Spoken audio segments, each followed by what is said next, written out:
Hello and welcome to Commodity Champions, and I'm Manisha Gupta. India may overtake China to become the biggest source of oil demand growth by 2024. This according to a report released by leading global energy research firm Wood Mackenzie, which says that China is expected to see a decline in demand growth from 2024 to 2035. This report comes at a time when the fuel prices in India seem to be inching towards a new record high each day.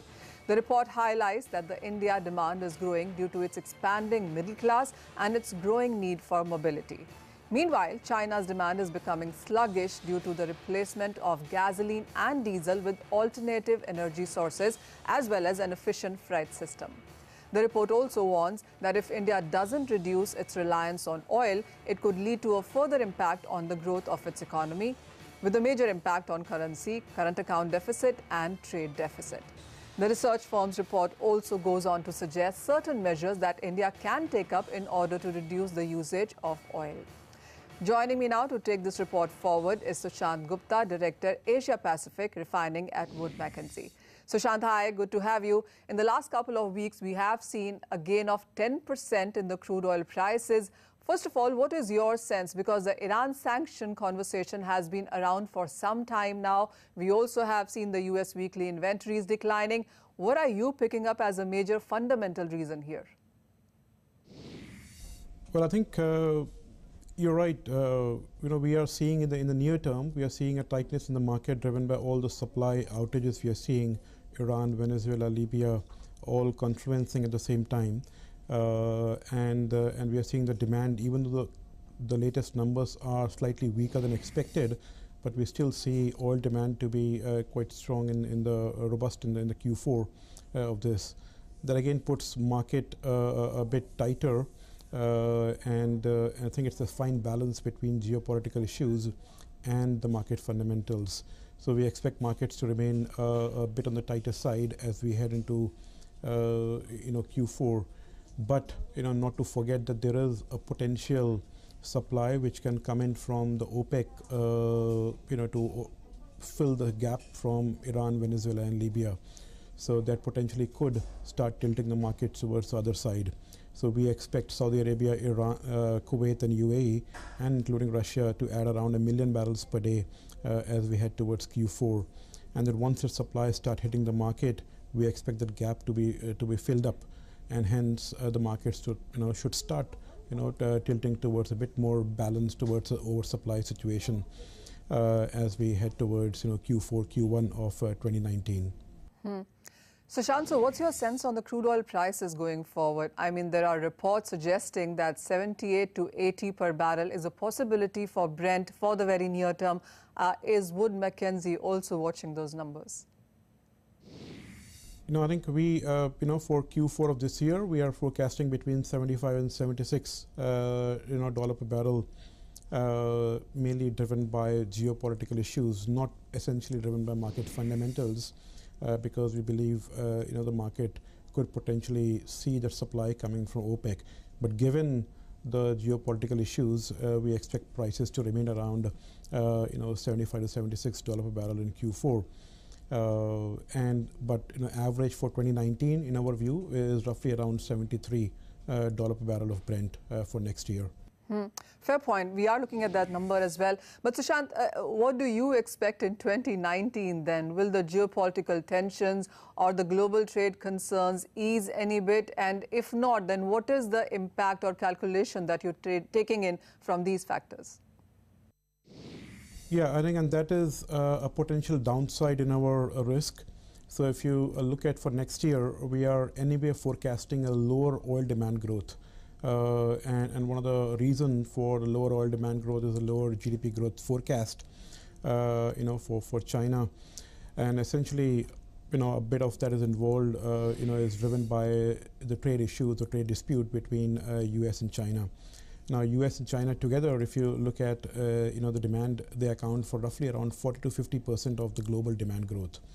Now, if these two countries are disputing on particular issues on trade, we could potentially see for next year at least, and if the trade dispute escalates, to say $200 billion, which they're talking about, then we could potentially see a larger impact on the oil demand and that can put a downward pressure on the prices.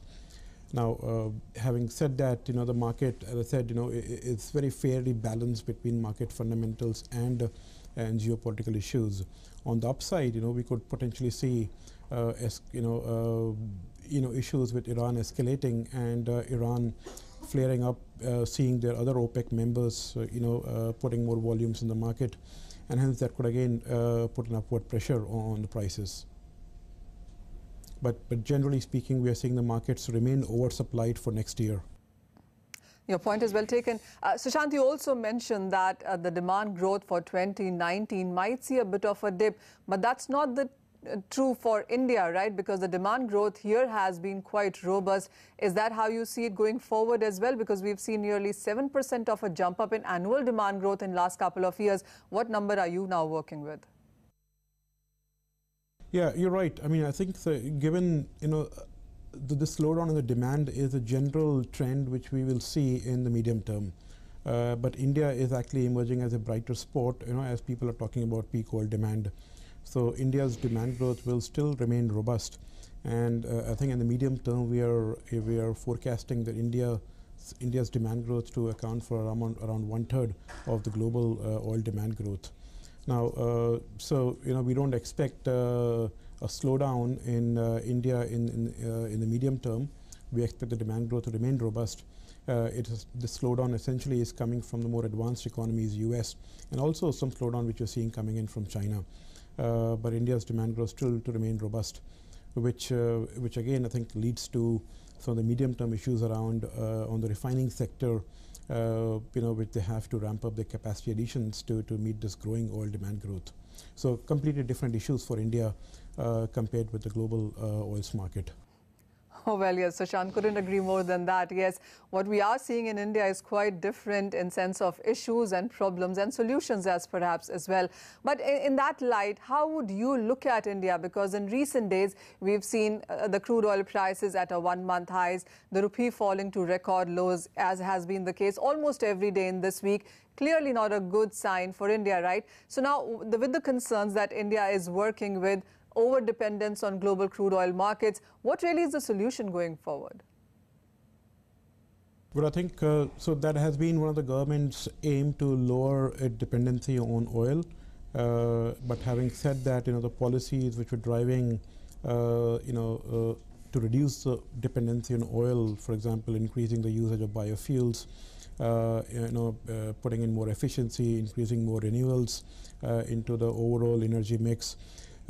And I think that potentially will take more time, right? It's not an immediate impact which we can reduce the import dependency. So today, India's oil import dependency is roughly around 85%. We expect it to rise to around, very close to 90% in the next 5 years. Even though we expect increased usage of biofuels, increased renewables in the power mix in the medium term, but overall, the energy demand in India is growing so rapidly that there is need for all energy or fuels products, oil, gas, coal, as well as renewables. So oil demand grows by 3.5% CAGR in the medium term, gas demand grows by 5% CAGR, and renewables grows by double digits. So, so there is place for all the fuels in the market which is growing so rapidly. And it is hard to see how oil dependency can be reduced in the medium term until the government gets more aggressive on its renewable fuels capacity growth or its electrification of the transport sector, particularly on the two-wheeler side. Sushant, I like it when you say that there is place for all kind of fuels for India. And as you also said that the intent is right from the Indian government and they are working in the right direction as well. But, it would take, would you say, next 5 to 7 years before we actually see electrification, or whether it's about hybrids, solar power, biofuels, etc., take its own time or take over from the over-dependency that we have on global crude. So as the biggest consumer of crude in India, what should be India prepared for? Well, I think, if you look at it, right, it's a good thing, right? All the fuels products are rising, and I think that's a good thing for India as a country. We'll see increased investments in all this space, which again means higher economic growth, more jobs for people. so which in effect is a good thing. But in terms of what you should be looking for, we'll see increased usage of biofuels going forward. We'll see increased electrification of the transport sector. But we are seeing that the government is focusing more on the taxis and the two-wheelers, which I think is the right step to go forward to, right? I mean, rather than electrifying the private vehicles, we should focus more on the taxis such as Ubers and Olas, which actually drive more than the private cars, which will effectively have a higher impact once electrified. And the government is also looking at gas penetration into with the city gas distribution network. So I would say, right, I mean, from the consumer's point of view, they will have to look at what are the most economical mode of transport available to them, and they will essentially shift their demand and behavior towards that mode of transport. Well, yes, adaptability will have to come. But what also your sense is into the global markets, because the non-OPEC producers like US, Canada, Brazil, what is the expectation that we might see an increase in supplies, and how much is that going to be, and will that really bridge the gap? And what really are the markets holding on to in sense of fundamentals as we get into the new quarter? Yeah, so I think outside OPEC, right, the biggest driver of supply or the production is US shale oil, right? So it's just so overwhelming. So we do see some growth coming in from Canada, Brazil, Guyana, but the US supply growth for next year, for example, is roughly close to around 1 million barrels per day, which is almost about 50% of the overall growth we'll see in the market for next year. So it's so overwhelming. So we do see growth coming from Canada, Brazil going forward, but they are much less compared to what we see from US shale oil. Fair point. Sushant, one more question before we let you go, and this really is about the investment, because for the last couple of years we were discussing on how the sector in energy really has been underinvested, and that of course was a big concern, that you could see a explosion in prices going forward because the demand is strong but the investment is not. How have you seen those numbers change around? Yeah, I think they have been picking up since last 2 years. So I think we saw a sharp decline in overall investments in upstream sector as a result of the oil price crash since 2014. But again, we have seen with the rise in the oil prices, upstream companies are getting more positive with the outlook of oil prices, and hence we have seen some uptick in the investment trends in 2017. Now, just for example, for this year, we are forecasting roughly around 25 FIDs to be taken on the upstream side. So these are projects which will they will take a final investment decision to go ahead, which actually is a very positive sign. If you look at 2014, 2015, the number of FIDs were very, very low. So this does say that the optimism in the industry is coming back in the upstream sector. People are again taking FIDs and starting to invest in the upstream sector, and we should drive the growth for supply in the medium term, which is very well required. So if you look at our numbers in the medium term, we do see some of these FIDs which are being taken today, and the supply from these projects are still required in the medium term, because US will not be able to meet the entire global oil demand growth in the medium term. So we still have to fall back on these conventional FID projects in the medium term. All right, Sushant, we'll let you go at that. Really appreciate you joining us with all that sense on what really has been come out in the report. So clearly some key takeaways are that there is optimism in the oil market, in the investment side of it. The global demand is expected to be steady. For the Indian markets, it really is about over-dependence to the global crude to the tune of 90% of our crude requirements. How India can really tackle this is going to be a big question going forward. With that, it's time for a short break. But coming up next, a conversation with Mr. Narendra Taneja, National Convener, Energy Cell BJP. Stay tuned for that.